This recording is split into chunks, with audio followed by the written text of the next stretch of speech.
Bonjour et bienvenue dans une nouvelle vidéo des médiathèques communautaires de Concarneau-Cornouailles Agglomération.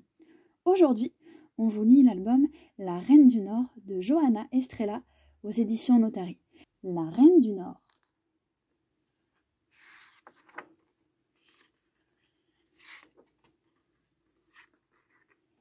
Il était une fois un roi mort qui tomba amoureux d'une servante.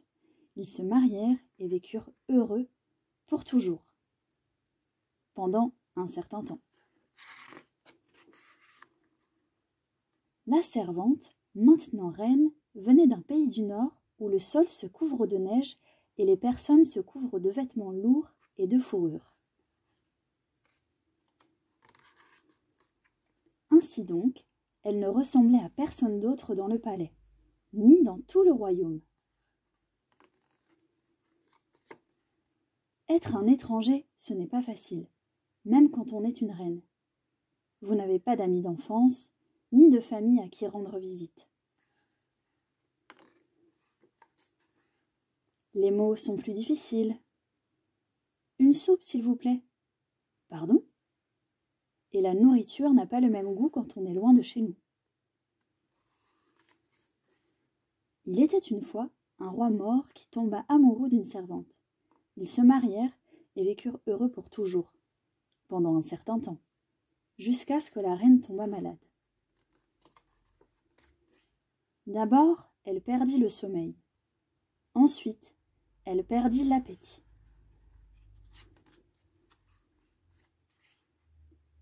Enfin, elle perdit la volonté de faire quoi que ce soit. Elle avait mal au dos, son estomac lui brûlait et la tête lui pesait. Elle voulait juste se reposer et attendre que ça passe, mais chaque nouveau jour, elle se sentait pire.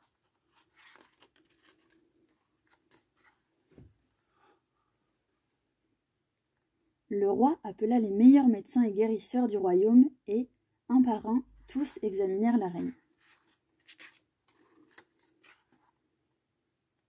Ils la pesèrent et la mesurèrent.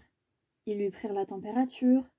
Ils auscultèrent le battement de son cœur et le bruit de sa respiration. Ils testèrent ses réflexes. Ils vérifièrent sa tension artérielle. Ils analysèrent ses oreilles et sa gorge et pressèrent sur son ventre pour voir si ça lui faisait mal. À la fin, chacun donna un diagnostic différent. C'est de l'hystérie, c'est son cycle. C'est la manie des régimes. C'est un virus qui circule. Elle est possédée par un fantôme. C'est un manque d'exercice physique. Non, c'est un excès d'exercice physique. Comme ils ne s'entendaient pas, ils décidèrent que le mieux aurait été de traiter toutes les maladies. Mais rien ne faisait, et la reine se sentait chaque fois plus fatiguée et plus triste. À un moment donné, elle arrêta de sortir de sa chambre. Elle arrêta d'ouvrir ses fenêtres. Le roi descendait d'une longue lignée de militaires. Il savait conduire des armées, planifier des batailles et manier une épée comme personne d'autre. Mais rien de tout ça n'était utile maintenant. Il n'avait aucun ennemi contre qui lutter pour défendre la reine.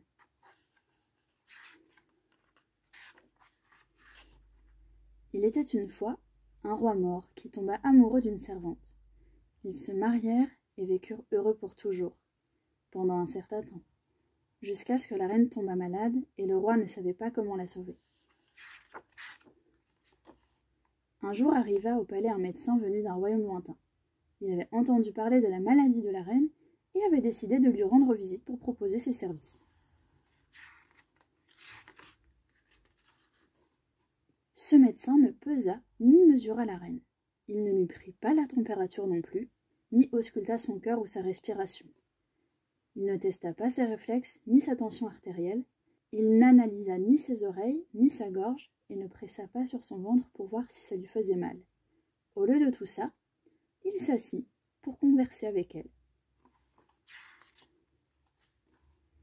À la fin, le médecin expliqua au roi.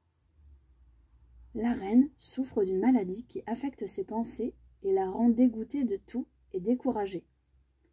Quand une personne est très triste, pendant longtemps, le corps aussi tombe malade et se fatigue. Pas de remède ? Si, On se sent tous abattus de temps en temps, parce que nos projets n'ont pas abouti, ou bien parce que nous nous sentons seuls, ou parce que nous ressentons de la nostalgie. Mais avec le temps, ça passe. Nous nous souvenons de bonnes choses qui nous rendent heureux et continuons tout droit sur notre chemin. La reine a oublié comment le faire. C'est pourquoi je reviendrai plusieurs fois pour parler avec elle, jusqu'à ce qu'elle réapprenne à le faire. Le roi ne pouvait pas rester assis en se sentant inutile. Et quand le médecin venait rendre visite à la reine, le roi s'occupait en plantant un nouveau jardin autour du palais.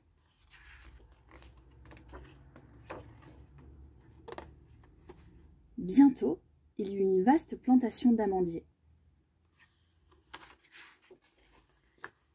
L'hiver passa, et comme les arbres poussaient, la reine aussi se fit plus forte. La maladie avait presque disparu de son corps et de son esprit lorsque les amandiers ont commencé à fleurir. Les pétales couvrirent les arbres et le sol de blanc. Et la reine se sentit chez elle. Il était une fois un roi mort qui tomba amoureux d'une servante. Ils se marièrent et vécurent heureux pour toujours, pendant un certain temps, jusqu'à ce que la reine tomba malade et le roi ne savait pas comment la sauver, mais avec le bon traitement, elle fut enfin bien.